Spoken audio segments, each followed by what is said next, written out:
जय श्री राम दोस्तों, मैं सुनील चौहान आप सभी का स्वागत करना चाहूंगा हमारे और आपके YouTube channel reaction with review पे। तो दोस्तों, आज का लेटेस्ट टॉपिक, आखिरकार जयशंकर जी पाकिस्तान जाके ऐसी मीटिंग अटेंड करके सक्सेसफुली भाई अपने इंडिया पहुंच चुके हैं और पाकिस्तान ने भी सक्सेसफुली भाई एससीओ मीटिंग होस्ट कर ली है।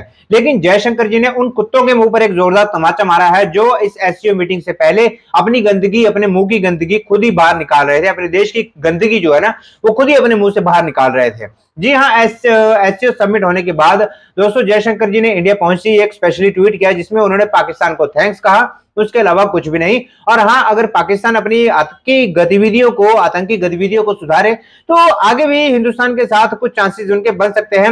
लेकिन उस पर पाकिस्तान का रिएक्शन दोस्तों कुछ और ही है। जानेंगे आगे क्या है उनकी पब्लिक का रिएक्शन। दोस्तों, चैनल पर अगर नए हो, वीडियो अगर पसंद आए तो प्लीज यार आपसे रिक्वेस्ट है, वीडियो को एक लाइक, शेयर, चैनल को सब्सक्राइब करके नोटिफिकेशन बेल को भी ऑन करना बिल्कुल ना भूलें। तो चलिए फिर दोस्तों जानते हैं क्या है पाकिस्तानी रिएक्शन।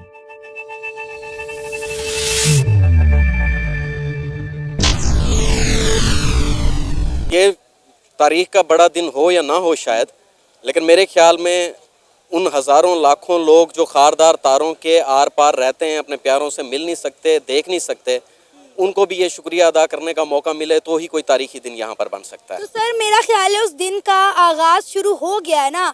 अब वो घड़ियाँ, वक्त की घड़ियाँ आगे बढ़ रही हैं। डॉक्टर एस जयशंकर 9 सालों के बाद पाकिस्तान आए हैं। वो अपने मुल्क में जाके बताएंगे किस तरह पाकिस्तान ने उनकी मेहमान नवाजी की।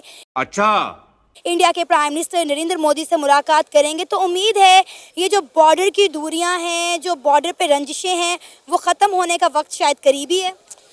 बॉर्डर पे दूरियां या उसकी रंजिशें कोई जज्बाती मामला नहीं है।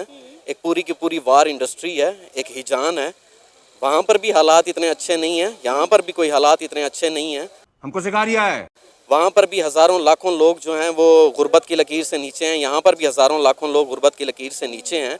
ये दूरियाँ किसी के जज्बात, किसी के बयान, किसी की ख्वाहिश के ताबे नहीं हैं। ये उन लोगों के, अवाम के जो पिसे हुए हैं वहाँ पर भी, यहाँ पर भी, ये उन दोनों की बाहमी जुड़त से ही ये दूरियां ख़त्म हो सकती हैं। और उनमें शायद वो दूरियां हैं भी नहीं। मैं नहीं मानता। अभी पिछले दिनों कश्मीर के इलेक्शन हुए हैं, भारतीय मकबूजा कश्मीर के अंदर। उन इलेक्शंस के अंदर जो सबसे हैरान कौन नतीजा था वो एक इंजीनियर का है। इंजीनियर रशीद उसका नाम है। वो जेल के अंदर था और उस जेल के अंदर रहते हुए उसने वो इलेक्शन उसके बेटे ने लड़ा।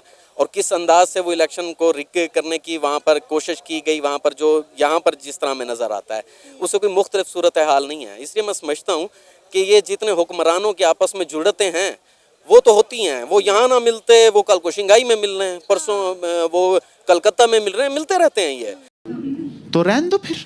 मसला ये है कि आम लोगों का क्या वो नहीं मिल सकते? क्या उनके दिल में मिलने चाहिए। मैं तो अपने हर प्रोग्राम में ये बार बार कहती हूँ कि इंडिया और पाकिस्तान के जो बॉर्डर हैं वो वीज़ा फ्री होने चाहिए। वहाँ के लोगों को यहाँ आना चाहिए, यहाँ के लोगों को वहाँ जाना चाहिए। बहुत सारे पाकिस्तानी ऐसे हैं जो इंडिया जाने के लिए तड़पते हैं, बहुत सारे इंडियन ऐसे हैं जो पाकिस्तान आने के लिए तड़पते हैं।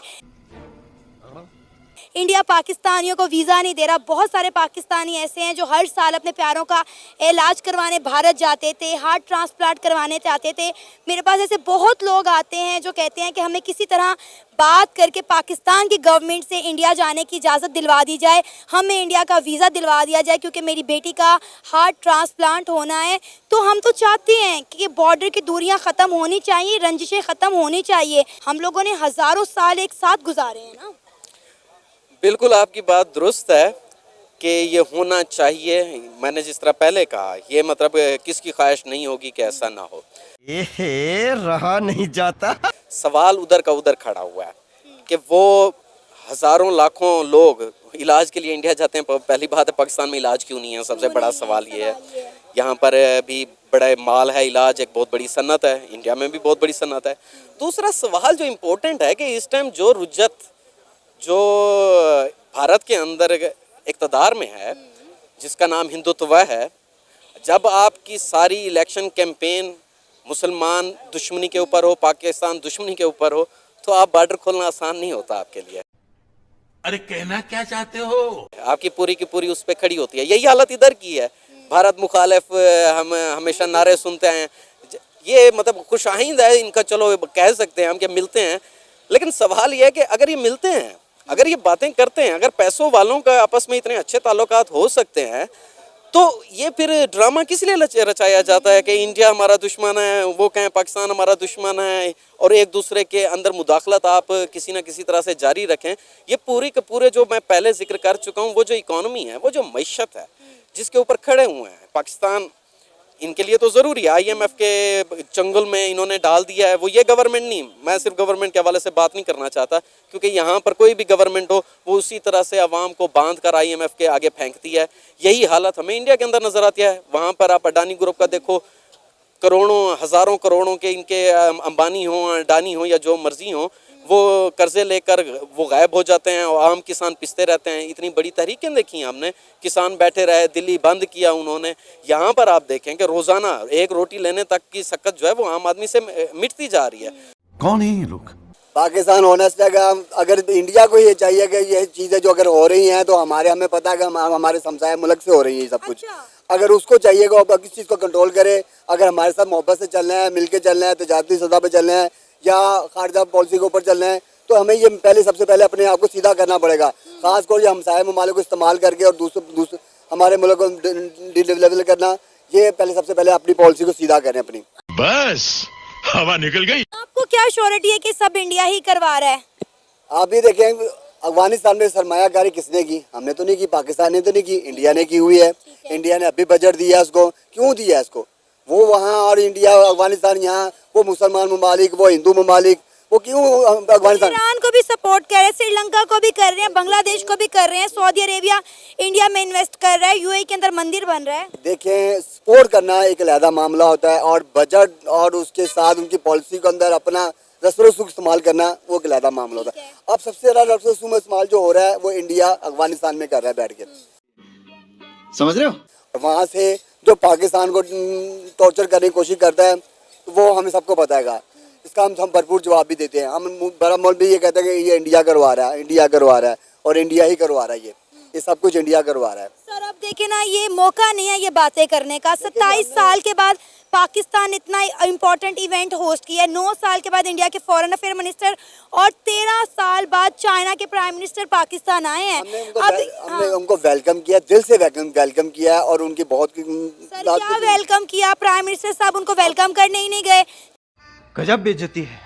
चाइना के प्राइम मिनिस्टर को करने चले गए, लेकिन इंडिया के फॉरेन अफेयर मिनिस्टर को करने नहीं गए। वो मिनिस्टर आए ना, तो हमारा भी मिनिस्टर वहाँ पर जो कहते हैं वो गए हैं, इसहाक डार साहब ने उनको। इसहाक डार साहब तो नहीं गए वेलकम करने, इसहाक डार अफेयर के ऑफिस के लोग गए, इसहाक डार तो नहीं गए वेलकम करने। मुसद्दिक मलिक साहब भी थे ना वहाँ पर, वो वजीर थे ना वहाँ पर, वो बाकी वजीर खोखर साहब वजीर ममलिकत हैं वो, तो वो उन्होंने किया है। और साथ जब वो दफ्तर के अंदर आए हैं तो इसहाक डार ने वेलकम किया है। वो दफ्तर के जब अंदर पहुंचे तो किया। चाइना के प्राइम मिनिस्टर को तो वजीर आजम नायब वजीर आजम, चाइना के प्राइम मिनिस्टर को तो जहाज से उतरते ही किया। देखिए जी, वो हमारी सर आंखों पे रहे हैं। हम मालूम है तेरे बाप को मत सिखा। और इंडिया से अगर पॉलिसी हमारी बेहतर होती तो हम वो भी हमारी सर आंखों पे। भी हमारे लिए उतना इम्पोर्टेंट है। हमारे लिए इस टाइम इम्पोर्टेंट चाइना ज्यादा है, इंडिया नहीं। इंडिया से अगर पॉलिसी हमारी, और जाते जाते जो बयान दे के गए ना, वो हमको एक समझ लो तीर मार के गए हमारे अंदर। क्या बयान दिया उन्होंने जाते जाते? तजारत के ऊपर कहा कि जी हमारी मुल्क में दहशतगर्दी है, हम इसकी वजह से हम तजारती निज़ाम को आगे नहीं बढ़ा सकते। भाई क्यों नहीं बढ़ा सकते हम?